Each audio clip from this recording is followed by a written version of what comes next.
Okay everybody, this is Need More Horsepower. And this video is for dirtriderkx500. You guys want me to do a video on the snowmobile clutch and alignment.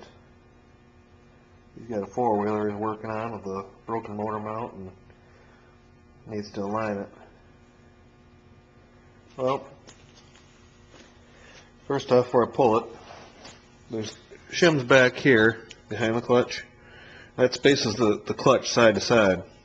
And there's one type of alignment tool, which is this one right here. I don't know if you can see it. Just a simple piece of aluminum cut out, and all that does, you put it perfectly tight to the back of the clutch. The torque arm's in the way here, but go this side.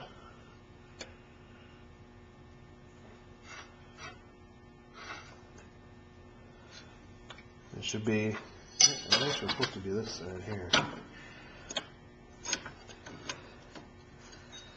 But you put that flat back against the back side of the clutch, and it's supposed to be perfectly aligned in the center of the clutch right here, which actually I need to pay some attention to this here apparently.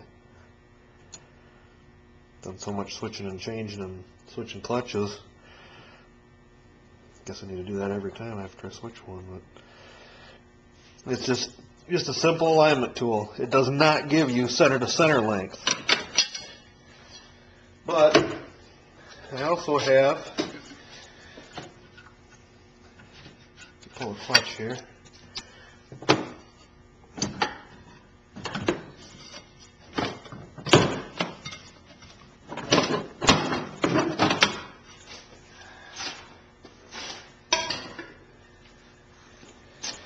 I also have this center to center tool.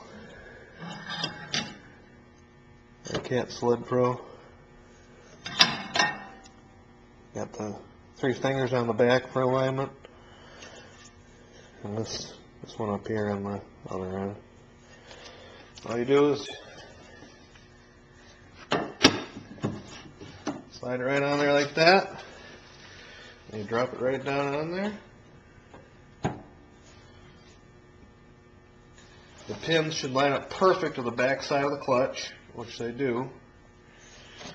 And this part right here fits perfect right over the clutch. And the torque arm ensures that it stays that way. Torque arm is basically no more than like having solid motor mounts almost. It won't let it move, which is good for the belt. But that's the clutch alignment tool. And if it was off, you can shim it out back here by putting different shims in.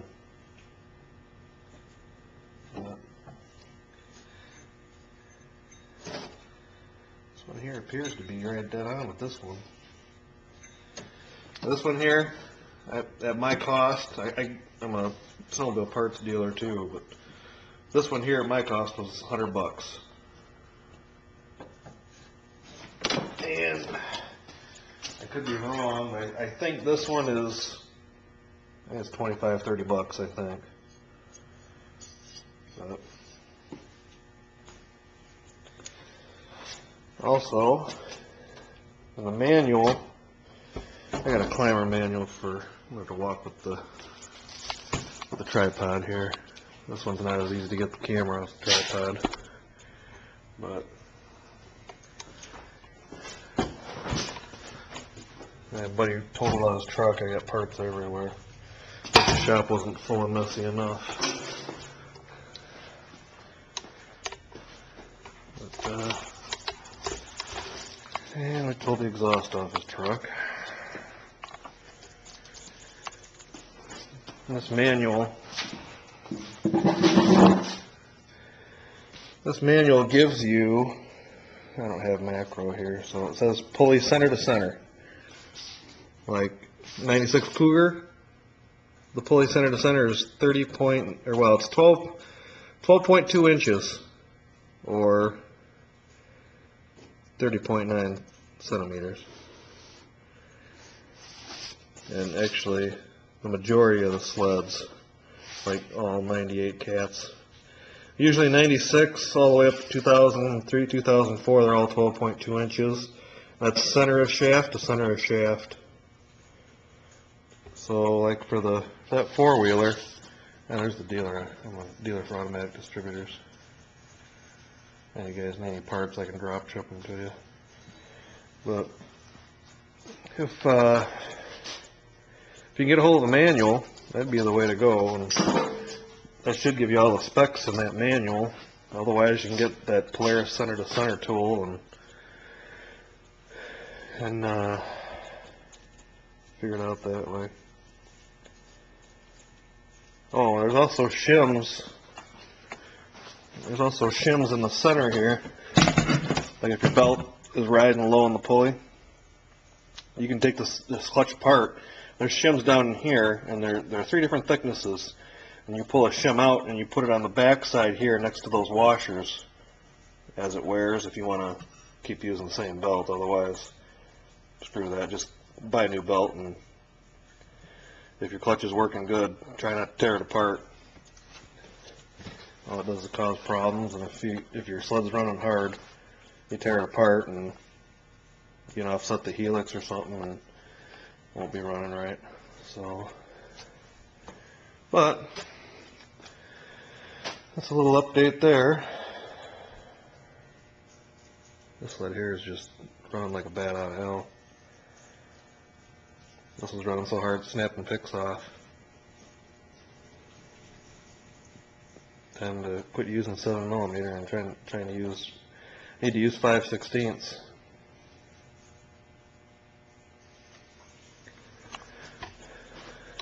This little sled here came in today.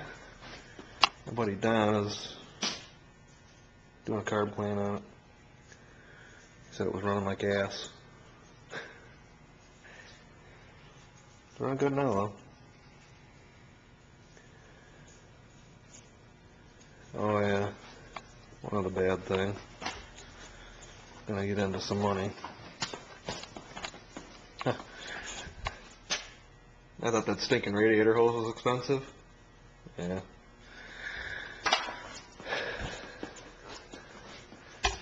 Try buying a Duramax motor. Yep. Replace the injector sleeves on the two middle cylinders on the passenger side here. We thought the antifreeze was getting around the sleeves because they're wet sleeves. And apparently it wasn't, because I pulled out the glow plugs again, and the second from the back is got antifreeze all over it. So that's cracked head, cracked block, or bad head gasket. And I could do the heads on the motor, but it's probably going to cost me $1,000 in sleeves and gaskets and O-rings and everything else. So I found a good deal on a motor, I guess. It's got 2,000 miles on it for $2,000. The bad thing is, it's only a long block. I got to switch the intake, all the bracketry, alternator, AC, everything has to come off. Right down to the bare block and heads. That bites. But you can't beat getting a motor. It's only got 2,000 miles on it for $2,000. That's pretty much a steal.